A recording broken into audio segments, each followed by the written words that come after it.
नमस्ते दोस्तों, श्री राम की पावन जन्मभूमि अयोध्या में आप सभी का स्वागत है। जय सिया राम। अयोध्या जी वो नगरी है जो रामायण काल से हमारे देश की संस्कृति का अहम हिस्सा रही है। पावन सरयू नदी के तट पर बसी हुई अयोध्या एक प्राचीन और धार्मिक स्थल के तौर पर लोगों के बीच मशहूर है। यहाँ पूरे साल भर ही देश विदेश से लाखों भक्त और श्रद्धालु दर्शन करने आते हैं। यात्री सेंट्रल की आज की इस वीडियो में हम आपको अयोध्या जी पहुंचने से लेकर यहाँ पर कहाँ रुकना है, खाना पीना, कहाँ कहाँ कैसे कैसे दर्शन करना है, प्रसाद और यहाँ का पूरा बजट बताएंगे। तो बने रहिएगा हमारे साथ इस वीडियो के आखिर तक और आइए हम आपको लेकर चलते हैं श्री राम की जन्मभूमि अयोध्या धाम। हम हाल ही में दिवाली दीपोत्सव के दौरान अयोध्या गए थे। यहाँ पर राम की पैड़ी पे 22,23,000 दीपक एक साथ प्रज्वलित करके वर्ल्ड रिकॉर्ड बनाया गया है। इस समय जगमगाती हुई अयोध्या का माहौल एकदम दिव्य और अलौकिक प्रतीत होता है। आइए हम वीडियो के सबसे पहले भाग में बात करते हैं कि आपको अयोध्या पहुंचना कैसे है। दोस्तों, अगर आप बाई रोड आते हैं तो अयोध्या लखनऊ से गोरखपुर वाले नेशनल हाईवे पर पड़ता है। तो अगर आप चाहें तो आप आसपास के शहरों से या फिर दिल्ली से बस के द्वारा अयोध्या आ सकते हैं। इस रूट पर आपको एसी और नॉन एसी दोनों ही बसें मिल जाएंगी। आप अपनी बस से अयोध्या बाईपास चौराहे पर या फिर अयोध्या कैंट बस स्टेशन पे उतर सकते हैं। अयोध्या बाईपास से आप 10 रुपये में ई रिक्शा से नए घाट चौराहे पहुंच जाएंगे और अगर आप अयोध्या कैंट बस स्टेशन आते हैं तो वहां से आप ऑटो या फिर ई रिक्शा की मदद से 40 से 50 रुपए में अयोध्या आराम से पहुंच जाएंगे। इसके अलावा आप अपनी गाड़ी या टैक्सी से भी अयोध्या पहुंच सकते हैं। अगर आप बाई ट्रेन आते हैं तो अयोध्या में आपको 2 रेलवे स्टेशन देखने को मिलते हैं। एक तो है अयोध्या जंक्शन और दूसरा है अयोध्या कैंट जंक्शन। दोस्तों, अयोध्या जंक्शन तो एकदम शहर के अंदर ही आता है, पर अगर आप अयोध्या कैंट रेलवे स्टेशन पर आते हैं तो वहां से आपको ऑटो या फिर ई रिक्शा के द्वारा 40 से 50 रुपए देकर मुख्य अयोध्या शहर या नए घाट चौराहे तक आना होता है। बात करें फ्लाइट की तो यहाँ का जो नियरेस्ट एयरपोर्ट पड़ता है वो है लखनऊ का।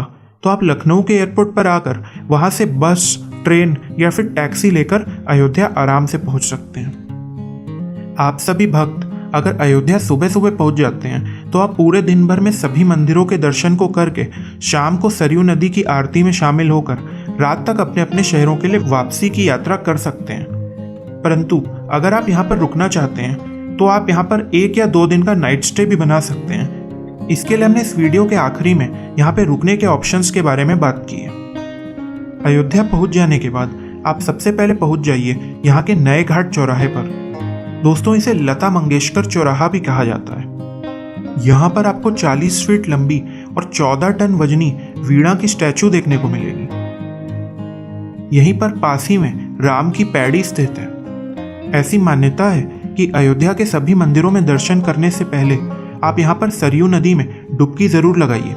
श्रद्धालुओं का ऐसा मानना है कि यहाँ पर स्नान करने से आपके सारे पाप धुल जाते हैं। तो इसके बाद आइए चलते हैं हनुमानगढ़ी की ओर।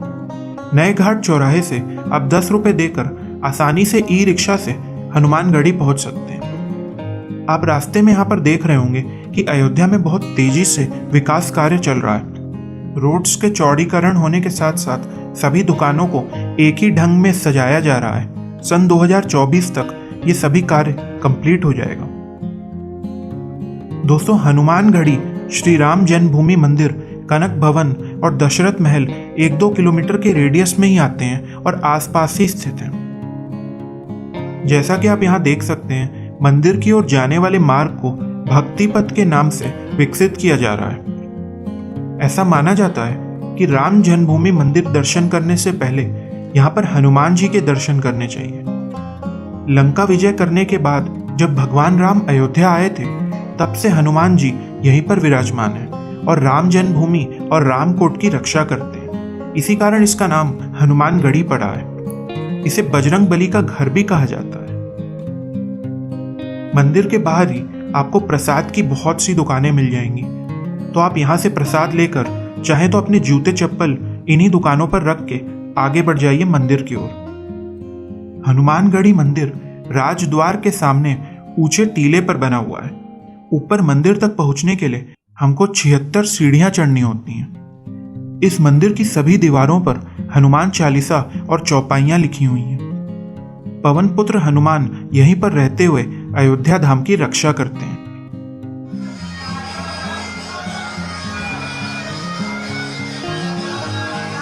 मंदिर के प्रांगण में आपको माता अंजनी की गोद में बैठे हुए बाल हनुमान के बहुत सुंदर दर्शन होते हैं। यहाँ हनुमान जी की 6 इंच बड़ी प्रतिमा है जो हमेशा फूलों से सजी हुई रहती है। ऐसा माना जाता है कि यहाँ आए सभी भक्तों की मनोकामनाएं पूरी होती हैं।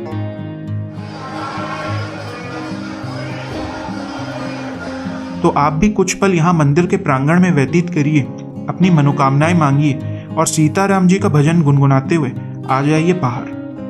आइए अब यहाँ से आगे बढ़ते हैं और प्रस्थान करते हैं रामलला के दर्शन करने श्री राम जन्मभूमि मंदिर की तरफ। हनुमानगढ़ी मंदिर से राम जन्मभूमि 600 से 700 मीटर की दूरी पर स्थित है, जहां आप आराम से पैदल चल के जा सकते हैं। श्री राम जन्मभूमि की तरफ जाते हुए आप देखेंगे कि यहाँ पर बहुत ही भव्य कॉरिडोर बन रहा है। इसे श्री राम जन्मभूमि पथ के नाम से जाना जाएगा। इसी पथ पर आपको आगे बढ़ते हुए बहुत से डोनेशन के काउंटर्स और आरती पास लेने के काउंटर्स बने हुए मिलेंगे। दोस्तों, यहाँ पर आपको लॉकर रूम भी देखने को मिलता है जो कि बिल्कुल निःशुल्क है। ये सभी लॉकर्स श्री राम जन्मभूमि तीर्थ ट्रस्ट की ओर से हैं। रामलला के मंदिर के अंदर आपको किसी भी प्रकार के इलेक्ट्रॉनिक डिवाइसेस, घड़ी और बैग आदि ले जाने की इजाज़त नहीं है, इसलिए आपको इन सभी चीज़ों को लॉकर रूम में रख के आगे बढ़ना होगा। अंदर जाते जाते आपकी 2 से 3 बार चेकिंग होती है और इसके बाद आपके बहुत ही सुंदर दर्शन होते हैं रामलला के। तो जय श्री राम बोलते हुए और अपनी मनोकामनाएं मांगते हुए प्रसाद लेकर आप दर्शन करते हुए बाहर आइए। दोस्तों, जब आप अंदर दर्शन करने जाएंगे तो आपको वहां पर जो नया भव्य राम मंदिर बन रहा है उसकी भी झलक देखने को मिलेगी। ऐसा माना जा रहा है कि सन 2024 के शुरू में ही ये मंदिर बन के तैयार हो जाएगा। श्री राम जन्मभूमि मंदिर के पास ही आपको अमावा राम मंदिर देखने को मिलता है। यहाँ पर रामलला के दर्शनार्थियों के लिए निःशुल्क भोजन सेवा है, तो आप इस राम रसोई में भोजन करना बिल्कुल मत भूलिएगा।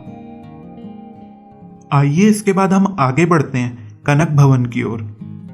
श्री राम जन्मभूमि से कनक भवन की दूरी 400 मीटर की पड़ती है। ऐसा कहा जाता है कि रानी कैकेयी ने कनक भवन को माता सीता को मुंह दिखाई में उपहार स्वरूप दिया था। ये राम और सीता जी का व्यक्तिगत महल था। मंदिर के गर्भगृह में भगवान राम, माता सीता, अनुज लक्ष्मण, भरत और शत्रुघ्न के साथ विराजमान है। भगवान राम और माता सीता ने स्वर्ण के मुकुट पहन रखे हैं। दोस्तों, इस भवन को सोने का घर भी कहा जाता है।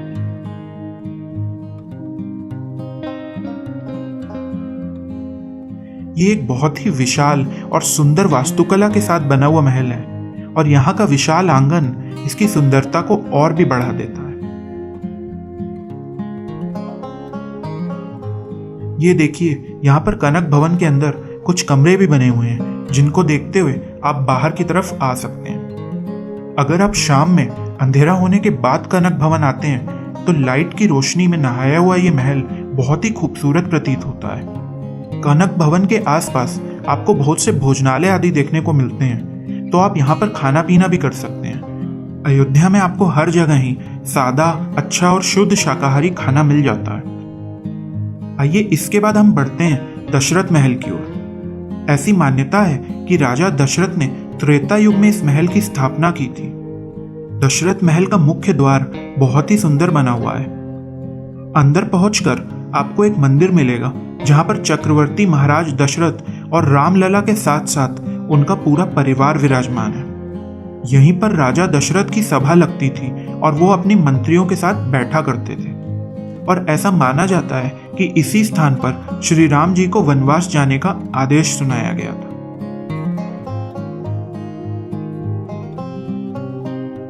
शाम के समय लाइट्स के साथ ये महल और भी ज्यादा खूबसूरत लगता है।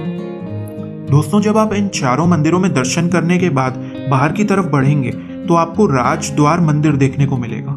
कुछ ऊंचाई पर बना हुआ ये भी एक काफी पुराना मंदिर है। थोड़े आगे ही आपको तुलसी उद्यान मिलेगा। इस पार्क के बीचों बीच तुलसीदास की प्रतिमा लगी हुई है, तो अगर आपके पास समय है तो आप यहाँ पर भी आ सकते हैं। शाम के समय आप अयोध्या में सरयू घाट पर जरूर जाइएगा। राम की पैड़ी घाट अपने आप में बहुत ही खूबसूरत बना हुआ है। ये वही स्थान है जहां पर हर साल दीपोत्सव मनाया जाता है। आप यहाँ पे देख सकते हैं कि दिवाली के 2-3 दिन पहले से ही यहाँ पर लाखों दीपों को सजाना शुरू किया जा चुका है। इन घाटों पे सरयू नदी का जो जल की धारा है, इसको अलग से निकाल के रेगुलेटर रखा गया है। इसी कारण से यहाँ पर भक्त आराम से स्नान कर सकते हैं। यहाँ पे सरयू नदी का जो जलस्तर है वो घुटनों तक ही रहता है।